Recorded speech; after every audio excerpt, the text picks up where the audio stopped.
Hello my beautiful people, ndabaramukije mwese abakunzi ba Eric Burundi TV aho muherereye. Ati nimba utarakanda subscribe kujya nabemereye ko nzaba ndabazana ibiganiro biri on top biri fresh. N'umunsi nakuzaniye umwe mu bajene bari very talented. Aho novuga brother ni Mpore byo mandashima. Ya eka nongeye nibutsa aba fans canke abakurikirana Eric Burundi TV kwibuka kugira subscribe kuri Eric Burundi TV. Ndakwibutsa ko ari J Simba from City aka Bin Laden Sharpshooter mu Kigani. Brother, abariko turaba bashobora kuba ari ubwa mbere bakubonye canke ari ubwa kabiri. Nifuza ngo bashobore kumenya akazina kanje. Izina ryanje nitwa Irumva Pacifique, ariko izina ry'akazi isanzwe nkora ni Kisbi Artiste Peinture. Hari ijambo rigeze kubona kuri biro yawe. Iryo jambo risigura iki? Sinzi icapa nde, sinzi bisigura gute. Ni kuvuga kuri biro yanje handitse ko igicapo office. Watanguye gucapa ryari? Je ni kuvuga gucapa ndatanguye kuva nkiri muto cyane. Ndabikunda tunyene, ndabikora nyene, ndabiyo ku bandi. Nkabona nka umuntu ariko aracapa nkavuga ati nanje gutenga hano hashika. Ariko ndabikunda nteranye ndabikora nyene bukebuka, ariko novuga ati ratumva kubikora nyene nk'umwuga muri 2023. Nakahe karusho umaze kubona mu mwuga wo gucapa? Ni kuvuga mu kazi ko gucapa akarusho maze kuronka nakarusho kanini cyane ko novuga ati ko ubu jewe mbayeho kumva yo gucapa. Mbayeho kumva yo gusiga amarangi, mbayeho kumva yo gukora ibintu by'amastati, ibintu nk'ivyo. Novuga ati muri make umuga wanje nkora niwe umbeshejeho, niwe untunze kira kintu asampukusa mu buzima bwanje ibyo bintunze. Turakunze kubona abajene benshi bijukira umwuga wo gucapa. Gucapa we byakwinjiye mu gute? Ni kuvuga sinovuga ngo ni ibintu byanyijiyemo. Ubwo navuga ati gusa ni impano ndayisanzwe fise. Gusa rero umaze kumenya ikintu kugifise uragikuza ukavuga ati ukameliora. Kuvuga je maze kumenya ko ndagifise narakoze ndongera ndiga. Ibyo ntashoboye nkavyiga ku bandi kugira nanjye ashobore kuba professionnel. Ikibazo canje naco ni iki? Umaze gutangura umwuga wo gucapa ni tekintu nize ntambamye ubona ziza imbere mu kazi kawe? Ntambamye mu kazi ntizibura.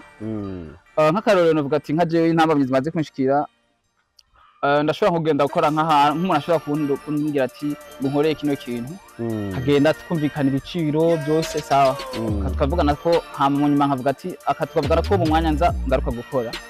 Ariko inyuma yaho gashobora kushaza haciye haza undi mu artiste kuri ya mahera navuze akura ko mahera meshi nanje akazi nkaca ndagahomba akacagaho wa make kuko ntibo hakazi umuntu wa mahera meshi mu gihe abahajunda sa mahera make. Ntamanye turakunda guhora nazo cyane ngaha muri Nyanzarake. Ndabwira yuko nk'abatiste dukora umugumwe ngaha muri Nyanzarake bora bakikebuka tugaha agaciro akazi kacu. Ugaragaje kuraba niwe mucafyi usanze mu karere urimo ubona ibyo bakurenze mu karere ndi mu ngaha ari muri Nyanzarake. Muri Nyanza nawe ndi mucafyi n'umwe haranduta. Ugaragaje kuraba Kisbi Kisbi Artist ni yahe ntego ni yahe ntumbero ufise mu mwuga wo gucapa? Ni kuvuga jewe intumbero mfise ndifuza ko Kisbi mu myaka iri imbere azoba arahandi hantu. Ndifuza Kisbi mu myaka iri imbere ko azoba ari afise biro nini cyane, umucafyi rurangiranwa afise n'abandi bacasi yigisha baduga. Kuvuga namba warazi ijya biro yanje yanditse igicapo office team. Kuvuga igicapo office team numva kuvuga sijeje nyene n'abantu beshi urumva niyo ntumbero ufise. Kuvuga n'ijya gicapo office ubwitangure yatangure mu vyumviro. Ahantu hose icyafu wasanga handitse artiste Kisbi from igicapo office, ariko iyo office ntiyari yabeho. Ariko ubu deja ubu office irahari beshi barayizi ngaha nyene Nyanzarake. Ndashobora no kubaha location kubaha address y'ahantu itumbereye ni ngaha Nyanzarake ku Ngoro imbere neza na neza y'ibitaro by'Abadventiste iruhande ya Bubet cyabahabona. Reka tubandanye ikindi kibazo. Umugabo wo gucapa ni umwe mu myuga usanzwe ukora kandi umaze kugufasha cyane. Eske biramaze gushika akazi kawe kagasuzugurwa n'umuntu? Cyane kwezi. cyane barahari. Hariho mu type nyene tweze kuba twahereje ishure rimwe. Rero wewe ashasanga ndi ku kazi bana. Rero no kuruna kusaga niyambariye nyene. Izi yo kuvuga iyi ni isura y'akazi. Sizo. Kasanga nambaye nkuko uwe aca mbwira ngo peti yangu. Ngo yandake. Ngo ngufite diplome vraiment ukaba ngo usuko. Ukaja gukora ngo ibintu byo kwisiga amarangi.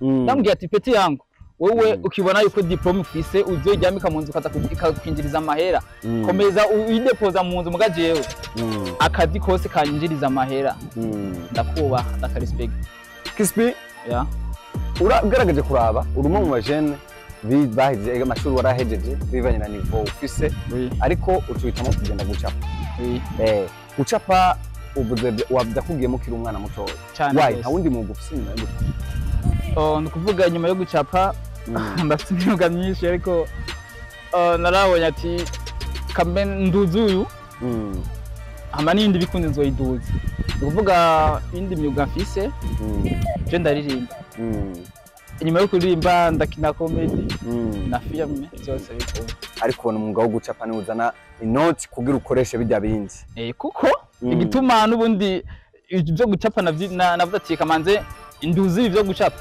kuko mu muziki ntuje atamahera ufise gukina filme ntuje atamahera ufise cyo gutuma niko ndatagura gusaka inoti saka amahera ndarondera kugira ndabizo zindi mpano bazo zivyugwa n'amahera nzozivyura ariko maze kuba mfise cyo aho nigejeje umwuga wawe urakuruhenza ubamwo yes uragutuma ufungura neza cyane nico kintu hano urwaro okay cyambere no hanura nk'abajene abajene hari abajene usanga birirwa ku marigara ugasanga barasuzugura akazi ugasanga ngo je nokora iki wivanye ngo n'amashure fise cyangwa ibiki oyaha hari akazi ngo ntokora no bintu babwira yuko bo kwijukira bagakora akazi kuko akazi kabi nakadahemba akazi kakwinziza amahera kaguha amahera kagatuma ubaho kagatuma wambara fresh ebana ukadusanga ari bye rero ikindi kintu agoma ntange ari na gasopo ku bantu bamwe bamwe so araba generation akunda kumbwira ati ba ku kazi kawe uma wisiga amarangi wapi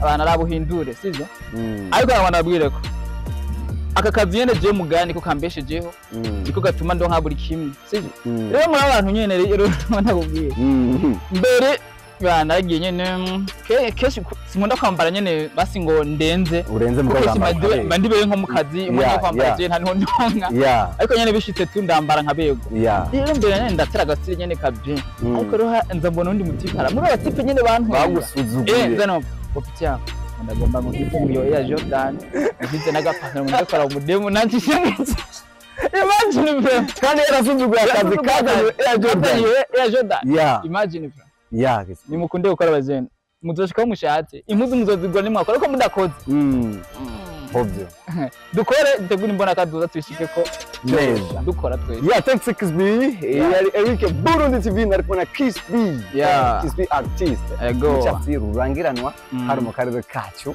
reka tugushimire twongera tugukeza big up sana ariko no kumpanuro hari rwaro hama ikindi naco nagomba ndabasabe abantu mubanga muri Nyanza Lake canke muri Makamba ndetse muri Burunga muri rusangi canke ndetse no mu Burundi hose ama service dukora mu gicapo office na service mesh turacapa ivyo ari byo vyose nuguza n'isura yawe ndayiguha uko imeze turandika ku mpuzu turandika ku birato turandika ku bitambara turandika ku bintu byose tutiragiye ku bantu bakora mu maquillage turakora amataburo mu maquillage turakora amataburo ya anniversaire n'ibindi vyinshi murahawe kaze mu gicapo office tubibakorere ngaha Nyanza Lake mudukeneye mushaka kuturondera ku kanimero ka WhatsApp gakurikira 64 04 81 09 noneho muraza kwibona kuri ekra.